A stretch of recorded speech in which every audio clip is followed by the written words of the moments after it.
Vos sabés que todos estos temas surgen de anécdotas y surgen de cuestiones que tienen que ver... El título tiene que ver con lo paranormal. Y necesitaría una musiquita de... Chachán, chachán. Nunca se escuchó un periodista de ciencia hablando de lo paranormal, ¿verdad? Ahí está. Qué bien me siento. Qué bien me siento. Y eso que estamos a la distancia, porque el musicalizador lo tenemos allá en Ravignani. Muy rápido, muy rápido. Bueno, ¿qué es lo paranormal? Son los fenómenos que contradicen los principios básicos de la comprensión científica, digamos, ¿no? Tiene que ver justamente con fenómenos que se basan en anécdotas, en testimonios, en sospechas, y obviamente cuando hablamos de lo paranormal estamos hablando de aquellas personas que ven un borrón en una foto y piensan que es el abuelo manifestándose.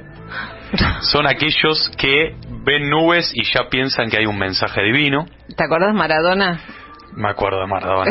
¿Cómo no te vas a acordar vos de tengo un Maradona? Corazoncito y yo creo absolutamente todo. Telepatía, eso de transmisión del pensamiento, ¿viste? De transmitir pensamiento. Sí. Espiritismo, fantasmas, sí, para todos los gustos, ¿no? Ufología también, que tiene que ver con la vida extraterrestre. ¿Cuál es la actitud que históricamente ha tenido el conocimiento científico respecto de lo paranormal? Obviamente, rechazo. Bueno, desde hace un tiempo la ciencia se propuso lo contrario. En vez de rechazar directamente lo paranormal, se está proponiendo estudiarlo, investigarlo, y a mí me parece súper interesante esto. ¿Por qué? Porque tiene que ver también con aplicar el pensamiento crítico. La ciencia todo el tiempo está pregonando el pensamiento crítico, reflexionar, analizar. Es decir, que rechazar de plano algo porque es paranormal no tendría mucho sentido. Recientemente, y esta es la noticia, se publicó una investigación muy interesante de una revista que es conocida. Vieron que tienen todos nombres en inglés, obviamente, porque las revistas conocidas y de impacto en la ciencia son de afuera. PLOS ONE se llama. Viste que tenés Nature, tenés Science Advances y demás. PLOS ONE es una que tiene mucha fuerza, tiene mucho prestigio, y lo que hicieron un grupo de científicos es revisar 71 estudios científicos sobre lo paranormal. Es decir, agarraron toda la evidencia disponible de los científicos que habían dicho científicos y científicas a lo largo del tiempo sobre lo paranormal.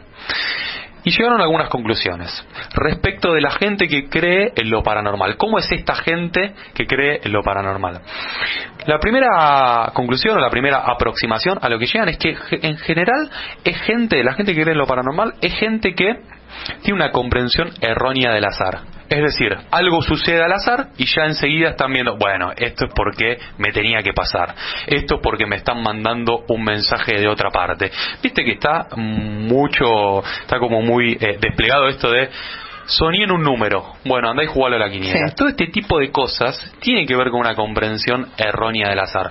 Porque ¿qué puede pasar? Obviamente, vos puede que juegues ese número al otro día y ganes, pero realmente es casi imposible. Ahora, una pregunta, porque vos decís, bueno, analizaron a la gente que tiene propensión a creer en estos fenómenos. Ahora, no analizaron los posibles fenómenos. No, los posibles fenómenos tienen que ver con todo este núcleo que te estoy diciendo yo, que ellos se engloban dentro de lo paranormal. Gente que tiende a creer en la telepatía, que tiende a creer en la vida extraterrestre, que tiende a creer en los fantasmas, en los espíritus. No, obviamente no fueron sobre los fenómenos. Claro, por eso, porque son dos cosas distintas. Van sobre la percepción social de la ciencia. Sí, sobre la percepción social de lo paranormal. De hecho, eso que vos estás señalando es una postura científica, es un perfil científico. Directamente no se meten con lo paranormal porque desde la ciencia no existe. No existen, claro, no, porque mientras hablabas me acordaba de dos cuestiones.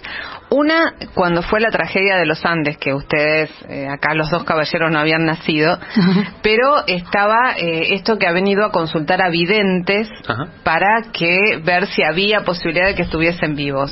Y una vidente, ya no recuerdo, les dijo que había posibilidades, que fue la única persona, porque todas las condiciones objetivas científicas permitían considerar que estaban muertos, era imposible que hubiesen sobrevivido.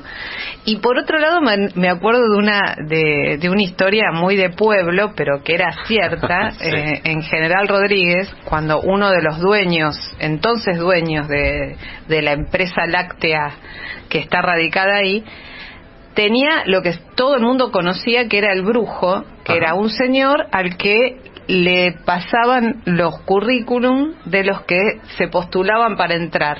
Ajá. Y el señor era el que daba el veredicto. Si ¿y funcionaba?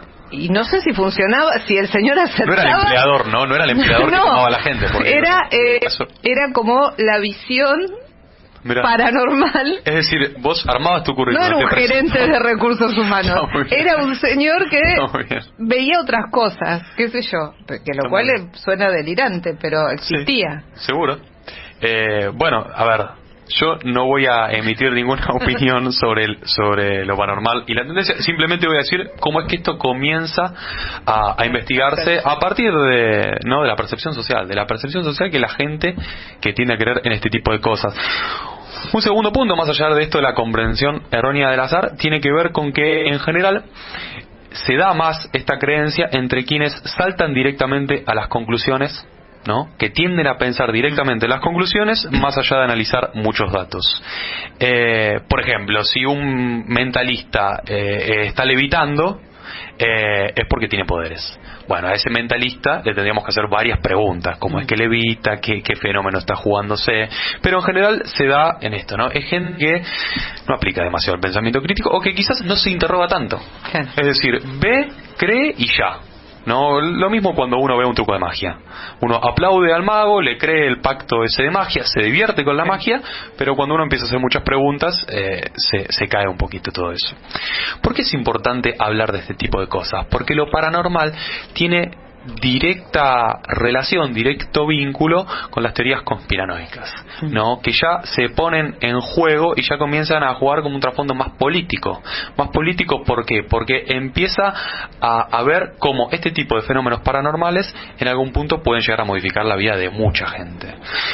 Cuando nosotros hablábamos y al principio de la pandemia surgía esta idea de que el virus se había escapado de un laboratorio chino, que era una idea de para que China pudiera dominar el mundo y terminar con ese mundo bipolar entre Estados Unidos y China, ¿no? Que son las dos grandes potencias, obviamente tiene un trasfondo político, tiene un interés político y no se dice por sí, ¿no? Son ideas que ya van a otro nivel, son creencias paranormales que no son inocuas, ¿no? Porque que un mentalista levite, salvo que te moleste el mentalista, la verdad que no molesta a nadie, pobre mentalista, pero ya cuando se empieza a meter en cuestiones de Estado ya es mucho más complicado. Y este estudio que yo te decía, que se publicó en la revista Plus One, se cruza con uno que es reciente también, que se publicó en otra revista, que mide algo así como el nivel de satisfacción que tienen los que son más escépticos respecto de los que creen en más cosas, creen en los efectos paranormales, y llegan a una conclusión a partir de un montón de mediciones y un montón de cuestionarios y preguntas realmente muy largas,